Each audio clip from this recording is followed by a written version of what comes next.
I suppose that the real lesson here is to never say never. I'm well aware of the fact that in the last 3 to 5 years, I have said repeatedly I couldn't see a way that Roe would be overturned. Here we are today, and it's been overturned. Let the screeching and gnashing of teeth and celebrations begin. I'm not quite with you on all that, for obvious reasons, but, you know, there you go. For those of you who may have missed the news this morning, and I don't know who you would be, I don't know where you would be, Supreme Court overturned Roe v. Wade, Casey along with it, in the Dobbs decision, which the only surprise of which was that it was 6-3. Most observers expected a, quote, sharply divided 5-4 ruling, with Justice Roberts joining the liberal bloc, as it were. However, that did not happen, and he joined with the conservative bloc and brought it home as a 6-3 ruling. Now, again, you are going to be told over the next few weeks that this is the most important thing ever, that this is the most devastating ruling ever issued by the Supreme Court that once issued a ruling that said African Americans can not be citizens. We're going to be told that this is the most egregious, outrageous Supreme Court decision ever issued from the same Supreme Court that said, yeah, we're just fine with you, locking up people based on their racial orientation, based on their race, and that sort of thing. The fact of the matter is that the Dobbs ruling is ultimately far less impactful on your liberty, upon your rights, than several of the other rulings that we've seen this week. That said, of course, it is going to result in utter chaos. We're going to see protests, the likes of which we probably have not seen since, the summer of 2020, I'm sure. Keep in mind that when this happens, when you see these protests, what you're actually seeing, to borrow a phrase from Bill Maher, I know Bill Mick is going to be amazed that I'm quoting Bill Maher. What you're actually seeing here is emotional hemophiliacs. People who cannot deal with the idea of not getting their way on something, and so the only thing they know how to do is to emotionally lash out. And by the way, it's both sides. Don't point your finger at the other side going, see, they're the ones, they're the problem. You are too. So if you feel the need to gloat about Dobbs, you're the same. There's really no difference in all of this. It's all about controlling how other people behave, how other people react to things, how other people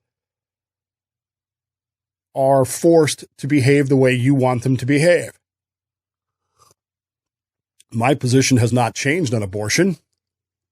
I'm willing to bet that nobody else's has either. If you were pro-abortion last night, you're pro-abortion this morning. If you were anti-abortion last night, you're anti-abortion this morning. Nothing has changed.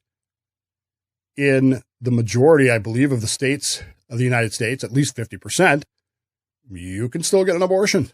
Nothing's changed. And yet we're being told that we have to believe that this is the most devastating thing that's ever happened. That this is the most important decision the Supreme Court has ever rendered. And that in doing so, the Supreme Court has literally murdered women. I'm not making this up. There are people out there that are screeching to that effect. Couldn't even turn on the TV this morning because really, I just don't need that. There's a lot of things going on in my life right now that have my brain and my emotions occupied and tied up. I haven't talked much about the last couple of weeks for me here. Many of you know that my baby sister, Deanna, is on hospice care. She's 10 years younger than me. She's 48, but she's Down syndrome, has a lot of medical problems. And this has been a long time coming. This is nothing unexpected, by the way. But it doesn't make it any particularly easier to deal with, I guess, in the broader spectrum of things. Dee Dee is remarkable in a lot of ways. I can count at least 4, maybe even 5 occasions where I was called to say goodbye. Come say goodbye. She's not going to make it. And she made it. Shortly after Cammie and I got married in November. We got married in August and in November of 2009. Had to make a trip down to Southern California, to Cedars-Sinai, which is where she was. We were told she wasn't going to make it. Here we are 14 years later, and she's on hospice. And, hospice care tends to be pretty short, but it's not turning out that way with Dee Dee. And it's not funny, but at the same time, if you knew Dee Dee, you'd kind of go, well, that's sort of what I expected. At the same time, if you were friends with me on Facebook, you know that my father was taken to the hospital a couple weeks ago, and nobody was sure what was going on. He was in a lot of distress, a lot of problems going on. And while he was in the hospital, they discovered that he had double pneumonia, and they suspected that he had a disease that I don't like very much, a disease that took my grandmother, 3 of my uncles, and even Colin Powell, multiple myeloma. They suspected that he had that. As it turns out, the tests are inconclusive, so we don't actually know yet, one way or the other. And he was subsequently moved to a rehab facility. And I am in the position of I'm going to have to make a trip down to Oklahoma because I want to see my father. I want to see my mother, too. I'd kind of like to see Dee Dee, but, that's really not in my hands. All of this has been going on in the background of everything that's going on. And so I've been feeling a lot of, I don't want to call it stress because I don't know that it's stress in the strictest of sense, but it's a lot of indecision on my part. Cammie asks me every day, are you going to Oklahoma? And I keep coming up with reasons why I can't go right now. Maybe tomorrow, maybe the day after, but right now I can't. And I look at the world that's going on around me, and I watch all this brouhaha happening now over Dobbs. I see all these people protesting. I see all these people screeching. I see all these people posting on Twitter and social media about how devastating this is and how horrifying this is and how wonderful this is and how great this is. And there's nobody seemingly recognizing the fact that the Dobbs ruling, of all the rulings of the Supreme Court this session, the Dobbs ruling is probably the least impactful on your personal liberties and your personal rights. If you want an abortion, you can still get one. If you don't want one, don't get one. It's really simple. But at the same time, we're being told by people on both sides that this is the most incredible or devastating thing of all time. And doggone it, you better pay attention to me because I'm going to screech louder than you can possibly stand. There are other rulings. We talked last week about the Vega case. The Vega ruling came out on Tuesday. And in essence, in a 6-3 ruling, the Supreme Court maintained the status quo, meaning that Officer Vega was not financially responsible for ruining Teko's life, even though he violated his Fifth Amendment rights. Can't sue the cop for that. You can't hold anybody accountable for that. Nobody is responsible. And as we talked about last week, there's no good solution to this case. The proper solution to this case would have been for Officer Vega to actually follow the procedure. He didn't do that. And insofar as I'm aware, he has suffered no consequences for that. And now we've essentially told law enforcement that, well, you don't gotta. Which means that in some ways, the job of all of us who believe in the Constitution, who believe in the Bill of Rights, now have the impetus, the desire, the need, the mission to explain to anybody who will listen your Fifth Amendment rights and how the police have to be held to those. Since they're not going to hold themselves to it, we have to hold them to it because the courts and whatever else certainly aren't going to. We're still waiting on the Kennedy case. from the Supreme Court as a staunch believer in the separation of church and state. Now I realize that many of you are not, and I get it. I disagree with you. I think you're wrong. But based on my experience, I'm a firm believer in the separation of church and state. That ruling has not come down yet. But I got a suspicion, if you had to ask me today, we're going to get a 6-3 ruling that says it's just fine. He can do that. Meaning that wall of separation that Justice Sotomayor was talking about the other day is going to come down just a little bit further, just a little bit more. And the problem with that, of course, isn't that, well, if I agree with the religion in question, then it's okay. What happens when it's the religion you don't agree with? What happens when the other side is in power and they use the same rulings? I don't know. I'm concerned about it. I'm deeply concerned about it because ultimately that's far more impactful on the rights and liberties of the average human being, the average American citizen, than Dobbs ever will be. But you won't hear it that way. You'll hear it as this is the most devastating thing of all time. It's not, there's nothing worse. In just a few weeks, or maybe already, depending on where you are, but in a few months, we'll have the midterm elections. And for the time being, one party is going to scream that abortion rights are the most important thing. It's the most important issue ever. As I said, it's not. But in the context of elections, what's actually important isn't going to matter. Nobody's going to ask any of these candidates. Nobody's going to ask any of these people. What about Vega? What about Kennedy? What about some of these other, what about West Virginia versus EPA? You know, the context that actually is going to affect the average American life is going to be ignored. As I said, my personal opinion on abortion hasn't changed. If you don't want one, don't get one. Nobody's opinion has changed. Nobody got up this morning and said, well, dang, the Supreme Court said it's unconstitutional, so it's not. And if you listen to the news, and my newsreader here, the right to abortion has been abolished. No, it hasn't. But, you know, if you put it that way, then people will go, It has me thinking about the inevitability of things. Because once upon a time I said it'll never happen. And I was wrong. And it happened. When you say never, you head into dangerous waters, don't you?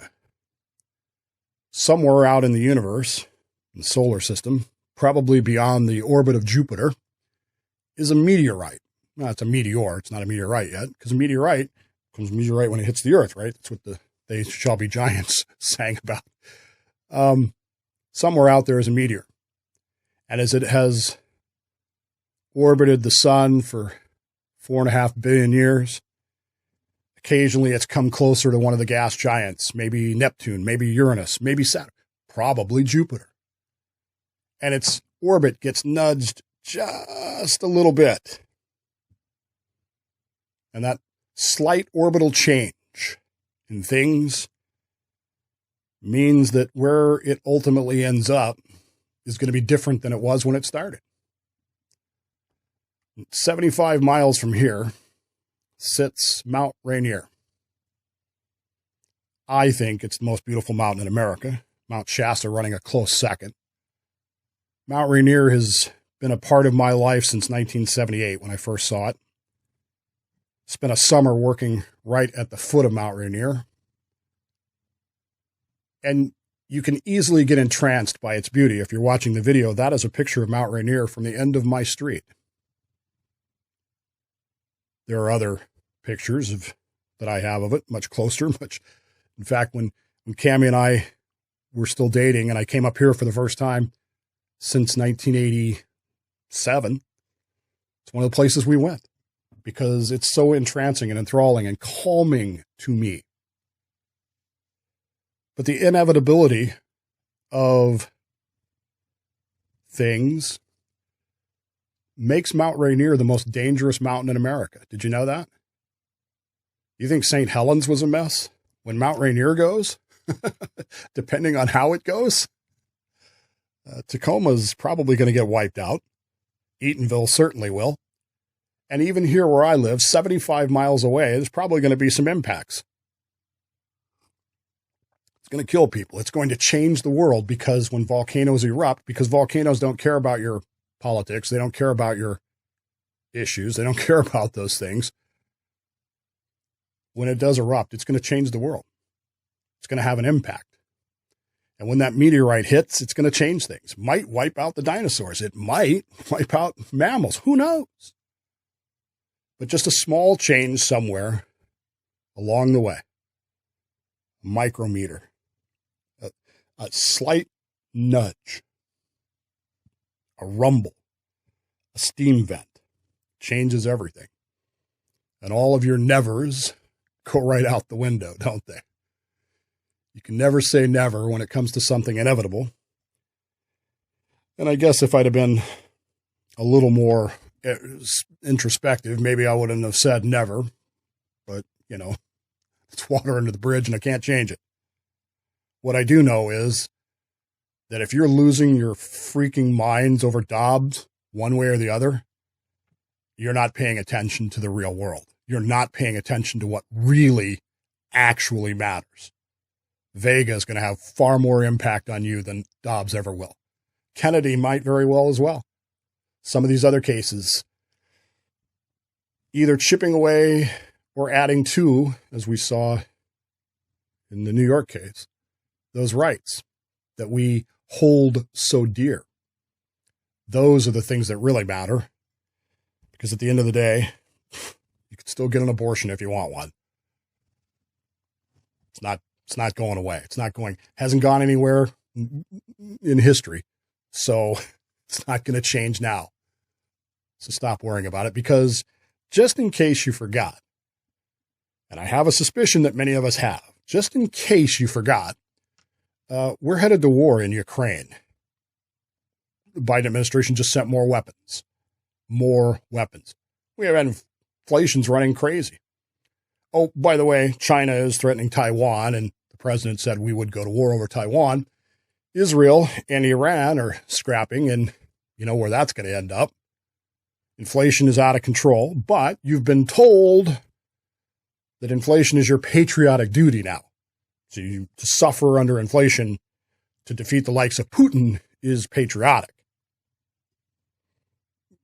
So accept that your money is becoming worthless and watch your stock market collapse, your 401k go away, and so forth and so on.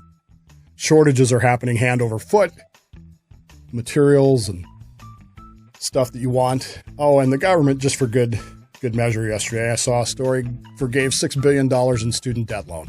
Why? Because the colleges defrauded the students.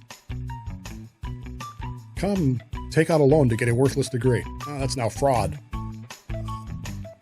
$6 billion. Gone. More money to Ukraine. I don't know what's going to happen. I don't know what the world's going to be. But I do know this. Mount Rainier is going to erupt. Someday, an asteroid is going to hit this planet. And when it does, then things will really change.